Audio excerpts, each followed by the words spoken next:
देखिए, जो धर्म पहले से ही कमज़ोर है, जिसकी बुनियाद कमज़ोर है, उसको आप लाख मजबूत करना चाहेंगे।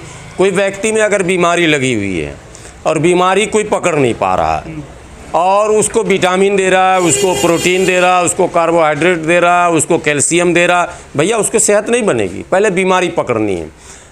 हिंदू धर्म में बीमारी ये रही कि शुरू से वर्ण व्यवस्था पर बहुत ज़्यादा जोर दिया गया और वर्ण व्यवस्था का महत्व इतना ज़्यादा था कि साहब जो चौथे वर्ण के लोग थे, जिन्हें शूद्र की संज्ञा दी गई, हमारी तरफ से, आपकी तरफ से नहीं दी गई, धार्मिक पुस्तकों में इसका जिक्र किया गया। तो सर चौथे वर्ण में भी नहीं आते दलित तो मैं कह रहा हूँ ना, तो जो शूद्रों की श्रेणी में जो भी आए तो उसमें इन्होंने टचेबल और अनटचेबल कर दिया, छूत, सछूत और अछूत।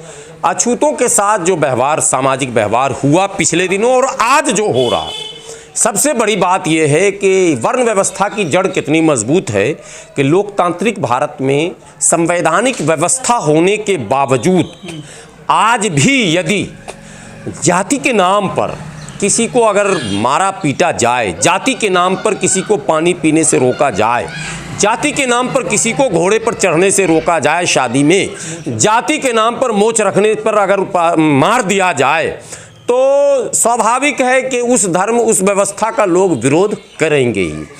तो जो मौजूदा हिंदू धर्म या व्यवस्था है, उस व्यवस्था का विरोध आज नहीं, सदियों से हो रहा। दुनिया जानती है कि पूरा क्षेत्र पहले बौद्धिस्ट था और बाद में फिर वो सनातनी हो गया, यानी मूर्ति पूजा का दौर चला। भारत स्वभाव से ही प्रकृति का पूजा करने वाला था और यहाँ पूजा पद्धति चलती थी। इस्लाम आया, फिर बौद्धिज्म तो मिट गया था, बौद्धिज्म को तो वाज़ाब्ता मिटाया गया, उसका अपना एक इतिहास है कैसे मिटाया गया। लेकिन इस्लाम आया तो इस्लाम को ये मिटा नहीं पाए, रोक भी नहीं पाए और इस्लाम तेज़ी से पूरे भारत में फैल गया। लोग आरोप लगाते हैं तलवार के दम पर और शासन सत्ता के दम पर। शासन सत्ता था ही नहीं। 7वीं सदी में इस्लाम भारत में आ गया और चेरमल जो केरल में है, चेरमल के राजा ने स्वयं जो उसका अपने उसकी जगह जो थी वो मस्जिद के लिए दे दिया। उस समय तो कोई शासन नहीं था, शासन तो चेरामल का था। चोल राजा और चेरामल ये साउथ में बहुत बड़े हिंदू शासक रहे हैं और कहीं ना कहीं इस्लाम से प्रभावित होकर ये लोग इस्लाम को फलने फूलने का अवसर इन्होंने दिया। तब शासन व्यवस्था नहीं थी। बाद में सिंध प्रांत पे जो है हमला होता है और वहाँ से ये कहा जाता है कि एक व्यवस्था बनती है इस्लाम की, मोहम्मद बिन कासिम के नाम से जोड़कर बताया जाता है। हालांकि उसका भी जब इतिहास सही ढंग से अगर आप पढ़ेंगे तो मोहम्मद बिन कासिम ने भी कोई धर्म युद्ध नहीं किया था। वो एक प्रसंग है जिसमें ऐसी घटना घटी कि मोहम्मद बिन कासिम को आना पड़ा और उस शासन सत्ता को झुकाना और ख़त्म करना पड़ा। बाद के दिनों में अब कहा जाता है कि मुग़ल आए या तुगलक, ऐबक, खिलजी, बलबन जो भी आए, जब आप बारीकी से इनके इतिहास को पढ़ेंगे तो इनके आने के बाद इस्लाम बढ़ा नहीं है। इस्लाम स्टेबल हो गया था, स्थिर हो गया था, रुक गया था। और इस्लाम में जो बुराइयां हैं जिनका विरोध इस्लाम स्वयं कर रहा था, और वो बुराइयां जो मनुवादी व्यवस्था को बल प्रदान करती है, ऐसी बुराइयों का इस्लाम ने विरोध किया और यही कारण तक लोग इस्लाम की तरफ गए थे। वो व्यवस्थाओं को इन्हीं मुगल शासन काल में इस्लाम के अंदर जोड़ दिया गया। यानी वो मनुवादी उत्सव या त्यौहार या वो रीति रिवाज जिसका इस्लाम ने जमकर विरोध किया था, और उन रीति रिवाजों और उन तीज त्योहारों और उन उत्सवों से मनुवाद की झलक आती है, तो इस्लाम ने इसका विरोध किया था। लेकिन इन शासकों के द्वारा, यानी कथित तौर पर मुस्लिम कहे जाने वाले इन मुगलों के द्वारा इन रीतियों को छोप दिया। जैसे मुहर्रम हमारे यहाँ जो ताज़िया मनाते हैं, ताज़िया क्या चीज़ है? आप मिट्टी की मूर्ति बनाते हैं तो मूर्ति पूजा का विरोध कर रहे हैं साहब, लेकिन ताज़िया भी तो आप मूर्ति आपकी, आप उसको लकड़ से बनाएं, पक्कर से बनाएं, छक्कर से बनाएं या कपड़े से बनाएं, आकार देते हैं ना, आकार का ही तो विरोध कर रहा है इस्लाम। अगर आकार इस धरती पर होता है, इस्लाम में इसकी अनुमति होती, तो सबसे पहले हमारे नबी मोहम्मद सल्लल्लाहु अलैहि वसल्लम की तस्वीर होती, रोज़ हम उसको चूमा करते, अगरबत्ती जलाया करते। इस्लाम ने इसका विरोध किया। तो फिर ये ताज़िया किसने लाया, कब आ गया, आपको पता है? इसके इतिहास को जब उल्टेंगे तो पता चलेगा तैमूर लंग ने लाया, और यही इनके पूर्वज थे मुगल के। तैमूर लंग ने इसकी शुरुआत की। और कई रीति रिवाज ऐसे हैं जो मुगल शासन काल में मुसलमानों में घुस गया, तो इस्लाम रुक गया। भैया ये जो आरोप है कि तलवार से फैला, ये सरासर गलत है। हाँ, तलवार छोड़कर हिंदुओं को जो सबसे ज़्यादा मान सम्मान मिला, और यही कारण है, एक बहुत बड़ी बात बराबर मैं कहता हूँ, भारत बहुत मजबूत देश है कि नहीं है? कोई भारत का नागरिक ऐसा जो कहेगा नहीं भारत मजबूत नहीं। हमसे ज़्यादा मजबूत हमारा बाप था या नहीं था? वो हमारा दादा उससे भी ज़्यादा मजबूत था कि नहीं? शारीरिक लड़ाई तो शारीरिक थी ना, मानसिक तो थी नहीं। तो अगर ये कहते हैं कि मुगल, मुट्ठी भर मुगल पूरी भारत को, अखंड भारत को अपने कब्जे में ले लेता है और सारा हिंदू या सारा भारतीय खामोशी से उसको स्वीकार कर लेता है, तो क्या हम कमज़ोर थे क्या? मुगल क्या अंग्रेज़ों से ज़्यादा मजबूत थे क्या? वो अंग्रेज़, वो बरतानिया जिसका सूरज अस्त नहीं होता था, दुनिया के 50 देशों पर जिसकी हुकूमत थी, उसको हमने 100 साल के अंदर धक्का मार के निकाला भारत से बाहर। अंग्रेज़ों भारत छोड़ो, ज़रा इतिहास के किसी पन्ने में दिखाइए 300-350 साल मुगल यहाँ था। मुगलों भारत छोड़ो किसी माँ के लाल ने अगर नारा दिया हो तो बताओ, अगर इतिहास के किसी कोने में हो तो बताओ। नहीं है। मुगलों भारत छोड़ो क्यों नहीं नारा लगा, ये हम पूछना चाहते हैं यहाँ के उन लोगों से जो आरोप लगाते हैं कि तलवार के बल पर इस्लाम फैला। तलवार से इतना डर गए और बंदूक से नहीं डरे? अंग्रेज तो बंदूक लेकर आया था भाई, बंदूक से डरिएगा या तलवार से डरिएगा, ये सवाल पैदा होता है ना। मतलब आरोप बिल्कुल निराधार, गलत, बेबुनियाद, झूठा। आप समझ गए? ये लड़ते कैसे? इन्होंने खूब उनके साथ मिलकर जो अपनी व्यवस्था थी उसको मजबूत भी किया और लाभ उठाया। वो इतिहास के पन्ने में दर्ज है, उसको आप लाख दबाते रहिए, दबाते रहे, दबने वाला नहीं है। एक बात और लास्ट कह दूं, फिर आप सवाल करेंगे। तुगलक भारत छोड़ो नहीं है, ऐबक भारत छोड़ो नहीं है, बलबन भारत छोड़ो नहीं है, खिलजी भारत छोड़ो नहीं, इतिहास के पन्ने में नहीं है। तो आपने किसी को क्यों नहीं भगाया? अब मैं अपने पूर्वजों से पूछता हूं कि आपने तुगलक भारत छोड़ो का नारा क्यों नहीं दिया? ऐबक भारत छोड़ो का नारा क्यों नहीं दिया? बलबन भारत छोड़ो का नारा क्यों नहीं दिया? खिलजी भारत छोड़ो का नारा? आज खिलजी के नाम पर फिल्में बनती हैं तो पूरा आग लगा रहे हो, कल तुम्हारे पूर्वजों ने खिलजी को भगाया क्यों नहीं? सवाल पैदा होता है। और अंग्रेजों को क्यों भगाया? मतलब अंग्रेज ऐसी व्यवस्था ला रहा था जिसमें जातिवादी वर्ण व्यवस्था को बिल्कुल ख़त्म करना था। जैसे सबको पढ़ने का अधिकार, सबको बढ़ने का अधिकार, सबको खाने का अधिकार, सबको काम करने का अधिकार, इत्यादि इत्यादि इत्यादि। तो इनको अखड़ गया। और मुग़ल के दौर में हमको पढ़ने का अधिकार नहीं था, मुग़ल ने हमको मस्जिदों में कैद रखा। मुली साहब अली बेअब्बा मखाल देवी कब बेटा पढ़ के भी तब नहीं तो लगियो दबा धब वाला पढ़ाई पढ़ रहे थे। तो वही पुरानी परंपरा पे हम अगर आ रहे हैं तो इनको लग रहा बड़ा अच्छा है, और जब हम पढ़ना चाहते हैं, बढ़ना चाहते हैं, तो इनको लगा रहे ये कहाँ से आ गया। तो मुग़ल के दौर में इनकी सोच चली थी, अंग्रेज़ों के दौर में इनकी सोच नहीं चली थी। अब एक सवाल, आपने कहा हिंदू धर्म, इतना कुछ होने के बाद क्रिश्चियनिटी में कौन परिवर्तित हुआ? कहते हैं अरब से अब मुसलमान आ गया। अरे साहब, अरब की आबादी आज भी 6 करोड़ 8 करोड़, अखंड भारत के मुसलमानों की आबादी 70 करोड़। भाई बांग्लादेश, पाकिस्तान, अफगानिस्तान, भारत सब जोड़ोगे ना अखंड भारत में, तो ये सब तो परिवर्तित लोग हैं। इस्लाम अफगानिस्तान में नहीं आया था ना, इस्लाम पाकिस्तान में भी नहीं आया था, इस्लाम बांग्लादेश में भी नहीं आया था, इस्लाम भारत में भी नहीं आया था। इस्लाम तो आया था सऊदी अरब में, और वहाँ से मैसेज आया, वहाँ से लोग आए, उन्होंने इस्लाम का संदेश दिया, लोगों ने स्वीकार किया। तो अरब की आबादी तब भी कम थी और आज भी हमसे कम है। अरब जैसे 10 एक जगह हो जाएंगे तब भी भारत के मुसलमानों की बराबरी नहीं कर रहे हैं। मैं अखंड भारत की बात कर रहा हूँ, मैं असली राष्ट्र प्रेमी हूँ, मैं नकली वाला नहीं हूँ, अखंड भारत की बात कर रहा हूँ। एक बात हो गई। तो यह आरोप गलत है, तलवार का आरोप न गलत ही नहीं है, मिथ्या प्रचार है, ये बिल्कुल कोरा झूठ है। वैसा झूठ है जैसे सूरज सामने दिख रहा हो और कोई कह दे कि अंधेरा, ऐसा झूठ है। बिल्कुल तलवार का कहीं इस्तेमाल नहीं हुआ। ठीक है, एक बात साफ हो गया। हाँ, इसके विपरीत अपनी व्यवस्था को बचाने के लिए आप लोगों ने, यानी मनुवादियों ने गठबंधन उनसे किया है साबित। क्रिश्चियनिटी आई, लोगों ने स्वीकार किया। सिखिज्म आया, लोगों ने। अच्छा ये बताइए, सिख धर्म किस चीज़ से फैल गया भाई, और कहाँ से आया, कब आया, किस सन में? गुरु गोविंद साहब का जन्म कब होता है? पहला हिंदू धर्म है पुराना या सिख धर्म है पुराना, बताइए जरा।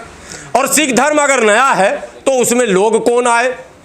क्या अरब से उठ के मुसलमान आ गए थे क्या, या ईरान से उठ के कोई मुसलमान आ गए थे क्या? नहीं, इसी भारत के उसी व्यवस्था में रहने वाले हिंदू जिनको वो व्यवस्था अच्छी नहीं लगी वो सिख धर्म में चले गए। आज 4 करोड़ सिख हैं यहाँ। तो क्या बीजेपी वाकई में सही कहती है कि जो हिंदू है कमजोर हो रही? भाई ये व्यवस्था ही कमजोर होगी ना। हिंदू धर्म कमजोर हो रहा है। धर्म कौन सा है? व्यवस्था है। धर्म तो इस्लाम है, धर्म तो बौद्धिज्म है, धर्म तो सनातन धर्म तो है सर। अरे कौन सा सनातन धर्म है? एक उसमें आर्य समाज है। पूछिए आर्य समाज सनातन धर्म है क्या?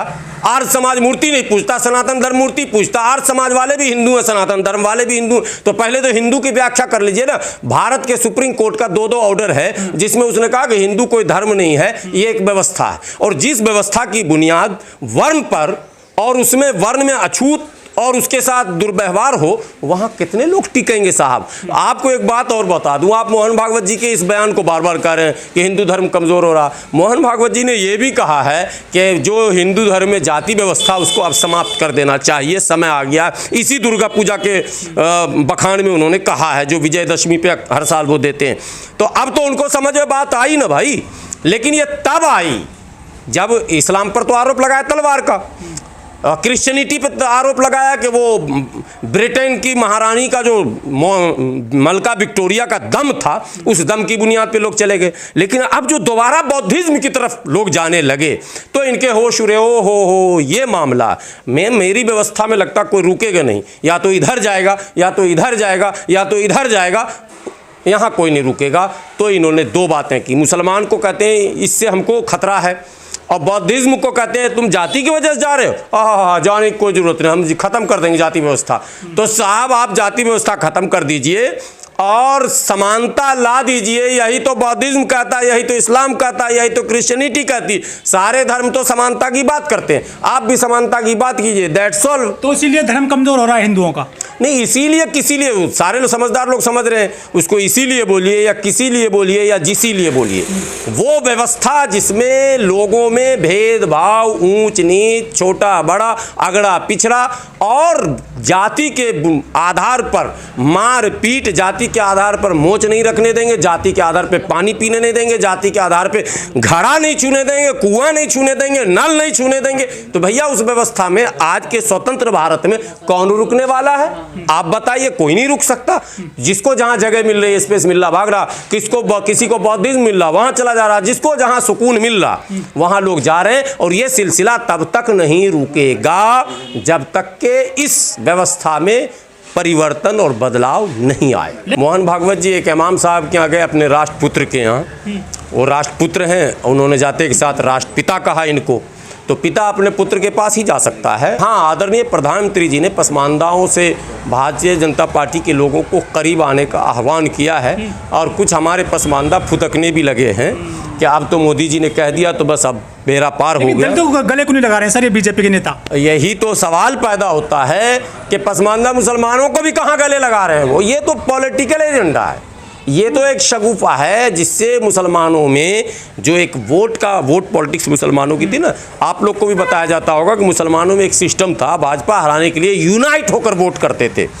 तो एक पॉलिसी बनी कि यूनाइट होकर वोट ना हो, इसके लिए पसमानदा का एक शगुफा छोड़ा जाए। ये सामने आप देख रहे हैं, ये लड़ाई हमारी 341, ठीक है। तो भारतीय जनता पार्टी में अगर ईमानदारी है तो 341 पर धार्मिक प्रतिबंध है। यही भाजपा कहती है धर्म के आधार पर आरक्षण नहीं होना चाहिए, विरोध करती है भाजपा। लेकिन धर्म के आधार पर आरक्षण है और उसके समर्थन का रास्ता ढूंढती है। अभी लखनऊ में कार्यक्रम था इनका बहुत बड़ा, विश्व हिंदू परिषद का, और उसमें साफ शब्दों में कहा गया कि बाहरी धर्म, यानी जो धर्म भारत में पैदा नहीं हुआ, जिसकी उत्पत्ति भारत में नहीं हुई, यानी मुस्लिम और ईसाई, ठीक है, इनको किसी भी कीमत पर हम आरक्षण का लाभ नहीं देंगे। ये बाहरी धर्म हो गया। अब और अंदरूनी धर्म जो है, यानी अंदर जो भारत में जन्म लिया, सिख, बौद्ध और हिंदू, ये भारत में जन्म लिया, और जैन, तो इसलिए उनको आरक्षण मिलेगा। तो ये नए शगुफे छोड़े गए। संविधान कहता है बाहरी अंदरूनी, कहाँ से आ गया जी? धर्म बाहरी है ना, ठीक है, हम बाहरी नहीं है ना भाई, हम तो तुम्हारे ही इस समाज के मारे हैं ना। तुमने हमें हाशिए पर ढकेला, इस्लाम ने कहा कि ऐसे जियोगे तो हाशिए पर रहोगे, ऐसे जियो, तो हम लोग वहाँ चले गए। आज भी लोग जा रहे हैं, बौद्ध धर्म में जा रहे हैं, ईसाइयत में जा रहे हैं, मुसलमान में इसलिए नहीं जा रहे हैं इस्लाम धर्म में कि बेचारे के पास कुछ माल है ही नहीं। आरोप दुनिया भर का लगता, पैसा किसी के पास है ही नहीं। टीवी पर देखेंगे तो लगेगा पूरे भारत का पैसा मुसलमान के पास है। हम लोग मुसलमानों में घूमते हैं, एक कार्यक्रम के लिए किसी को कहते हैं इधर पानी खाने की व्यवस्था कर दो, किसी के पास पैसे ही नहीं है। महीनों से सोच रहे हैं कार्यक्रम करा, कार्यक्रम नहीं हो पा रहा, तो पैसे तो है ही नहीं, तो कौन आएगा इस धर्म में। ठीक है, कुछ हमारे यहाँ मनुवादी व्यवस्था भी घुस गई है, तो लोग जब गौर करते हैं, जैसे बाबा साहब ने कहा इस्लाम में भी जातिवाद है, इसलिए मैं इस्लाम में नहीं जा रहा हूँ, क्योंकि हम जाति विहीन समाज की परिकल्पना करते हैं। बाबा साहब का तो सपना था ना जाति विहीन समाज, हालांकि वो अभी भी संभव नहीं हुआ, बौद्धिस्टों में भी संभव नहीं हो पाया, लेकिन कोशिश प्रयत्न प्रयास चल रहा है। और मुसलमानों में भी हम जैसे लोग इस प्रयास में लगे हैं कि जातिहीन व्यवस्था होनी ही चाहिए। लोकतांत्रिक व्यवस्था को मजबूत करने की बात करते हैं, संवैधानिक व्यवस्था को मजबूत करने की बात करते हैं। बौद्धिस्ट आ गए सर अब। अरे यहाँ आपको मैं बता रहा हूँ, सुप्रीम कोर्ट का हवाला देकर अयोध्या में बाबरी मस्जिद हमसे ले ली गई, सुप्रीम कोर्ट का आदेश आ गया ना, हम लोग ले दिए। उसी सुप्रीम कोर्ट के आदेश को धत्ता बता रहे हैं यहाँ खुलेआम, कोई कार्रवाई नहीं हो रही। कल दिवाली थी, दिवाली में पटाखे फोड़े गए, सुप्रीम कोर्ट का आदेश है कि दिल्ली एनसीआर में पटाखा फोड़ते अगर कोई पकड़ा गया ऑन कैमरा 6 महीने की सज़ा। और यहाँ भाजपा के बड़े बड़े दिग्गज नेता और वो नेता जो 50 PIL इस्लाम और मुसलमान के खिलाफ सुप्रीम कोर्ट में गए, अश्विनी उपाध्याय एक इनके नेता हैं, वकील हैं सुप्रीम कोर्ट के, 50 PIL दाखिल किए हुए मुसलमानों और इस्लाम के खिलाफ। वो आदमी भाई किस मुंह से तुम सुप्रीम कोर्ट में गए PIL दाखिल करने? तुम तो खुद सड़क पर खड़े होकर जानते हो क्या ट्वीट किया, ट्वीट देखो, हिम्मत। पटाखा बच्चों से फोड़वाया और लिखा कि साहब का तो हुक्म था, ट्वीट पर लिखा है साहब का तो हुक्म था, लेकिन बच्चों ने कहा अयोध्या की तरह इंद्रप्रस्थ भी बनाना है, इसलिए पटाखा फोड़ना जरूरी है। अब समझ गए बात? तो ये हो रहा है इस देश में, इसको समझना है। व्यवस्था असल में ये किसी बड़े फिलोसफर ने कहा था कि कानून वो मकड़ी का जाला है जिसमें कोई कीड़ा मकोड़ा जो है वो छोटे मोटे वही फंसते हैं, बड़े निकल जाते हैं। अश्विनी उपाध्याय को दिल्ली पुलिस हाथ नहीं डालेगी। गुलाम सरवर से अगर उससे भी 100% छोटी गलती भी होती ना, अब तक तो 10-20 लाठी मार के मेरा हड्डी पंजी तोड़ दिया होता पुलिस।